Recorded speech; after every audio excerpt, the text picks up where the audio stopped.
আমি তোমার প্রথম দেখতেছি সাইকেলে। তুমি তো পারো, আমি তো জানি না। ও যে পারে সাইকেল চালাতে আমি তো জানি না।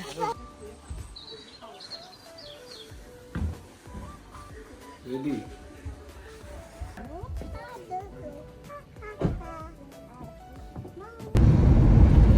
জোহান, আজকে আমরা যাচ্ছি লবণের ক্ষেত দেখতে।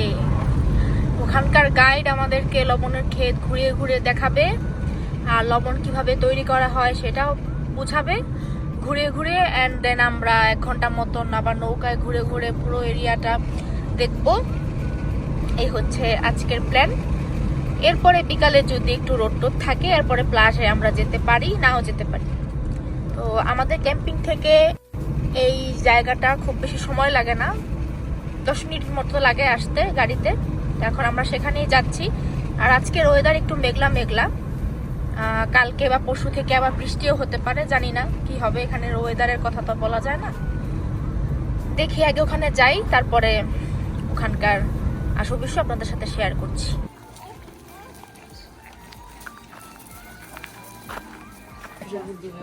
ওকে,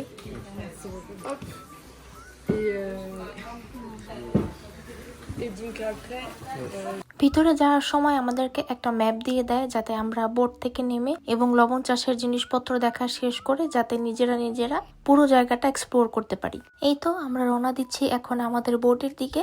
1 ঘন্টা মতো আমরা বোটে করে ঘুরবো, এন্ড বোটে ঘোরা শেষ করে আমরা দেখতে আসবো লবণ চাষ। আর এই যে লোকটিকে দেখতে পাচ্ছেন, ইনি হচ্ছে আমাদের বোটের গাইড। এই রাস্তা দিয়ে যেতে যেতেই দেখলাম লবণগুলোকে শুকানো হচ্ছে। সমুদ্রের পানি এখানে এসে জমা হয় এবং রোদের তাপে সেগুলো শুকিয়ে শুকিয়ে লবণ তৈরি হয়। আমার জীবনে এই প্রথম আমি এত কাছ থেকে লবণ বানানো দেখছিলাম। ওয়াও, দারুণ। ও, এইখানে আমাদের বোট। এই বোট কতক্ষণ, বোট রাইড কতক্ষণ? 1 ঘন্টা।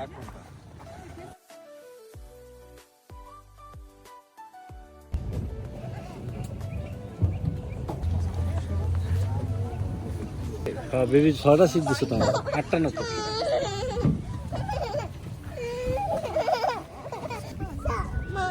জোহান, আমাদের বোট ছেড়ে দিছে। সামনে বসতে চাইছিলাম, সামনেই পেয়েছি।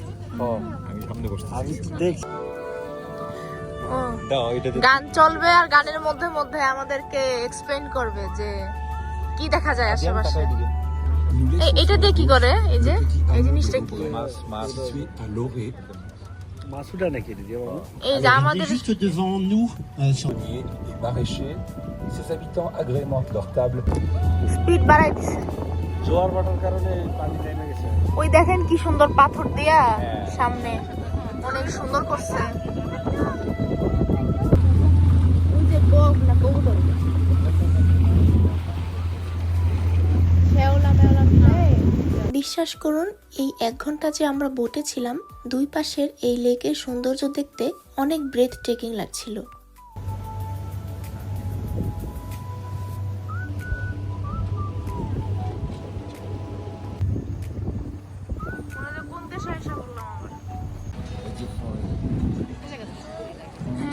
ম্যানগ্রোভ বনের মতো।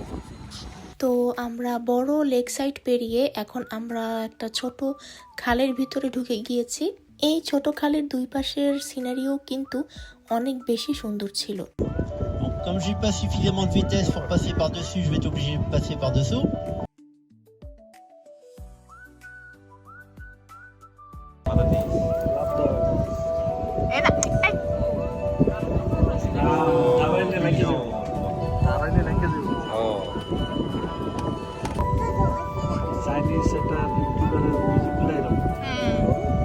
বোটে ওঠার পরে মনে হয় 4 থেকে 5 বার করে ওয়েদার চেঞ্জ হয়েছে। এই তো একবার রোদ উঠে, আবার একবার মেঘলা হয়। যখন মেঘলা হয় তখন একটু ভালো লাগে, আর যখন রোদ উঠে বাবারে বাবা, মাথার তালু শুদ্ধ গরম হয়ে যায়। হ্যাঁ, Donc sur la gauche, on a un piège. আর এই তো আমাদের 1 ঘন্টার বোট রাইড করা শেষ। এখন আমরা এখান থেকে চলে যাব লবণ চাষের বিস্তারিত দেখার জন্য। যে এখানে যে বসছে সবাই।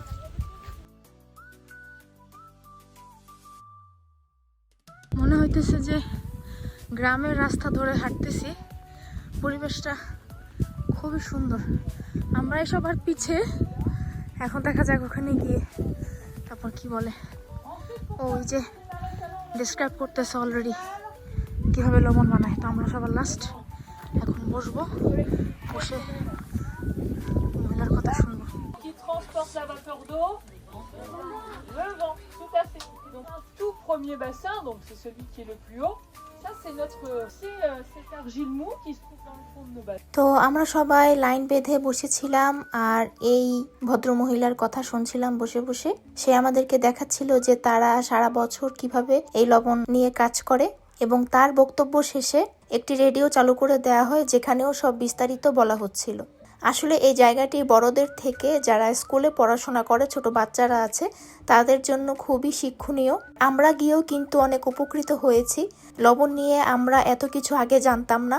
আসলে যারা এই লবণের কাজ করে তারা অনেক বেশি পরিশ্রম করে। এই লবণগুলো যখন বৃষ্টি হয় তখন ঢেকে রাখা বা ধুলো ময়লা থেকে লবণগুলোকে সুরক্ষা করা, সাবধানতাবশত লবণগুলোকে আবার পরিষ্কারভাবে তুলে ফেলা, এই সমস্ত কাজগুলো কিন্তু বেশ পরিশ্রমের। এটা কি মামা? লবণ? তুমি লবণ উঠাইছো? সুহানু। সেখান থেকে ফেরত গিয়ে আমরা চলে আসলাম এইখানে হচ্ছে ছোট বাচ্চাদের জন্য কিছু খেলার ব্যবস্থা করা ছিল। তো আমাদের বাচ্চাগুলো তো ছিল একদম ছোট ছোট, তো তারা এগুলো করতে পারবে না, একমাত্র আদিয়ানা আর এদিলিন ছাড়া। ওখান থেকে আমরা সোজা চলে আসলাম একটা নৌকার ভিতরে, যেখানে মামু আমাদের চিল মোডে ছিল। তো আমরা এই নৌকাতে উঠে কিছুক্ষণ ছবি টবি তুললাম। একটা সামুদ্রিক নৌকা যেরকম হয় দেখতে আর কি, সেরকমটাই ছিল। আর এই তো এদিকে আদিয়ান হচ্ছে নৌকার পালটা ধরে উড়াতে চাচ্ছিল বাতাসের সাথে।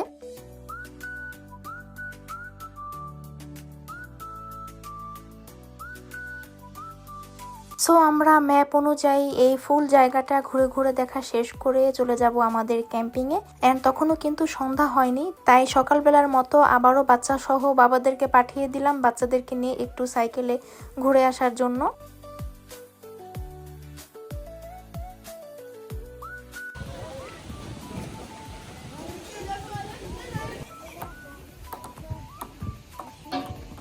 আজকে তাহলে এ পর্যন্তই। দেখা হচ্ছে আপনাদের সাথে আমার পরবর্তী ভিডিওতে। এ পর্যন্ত সবাই ভালো থাকবেন। আল্লাহ হাফিজ।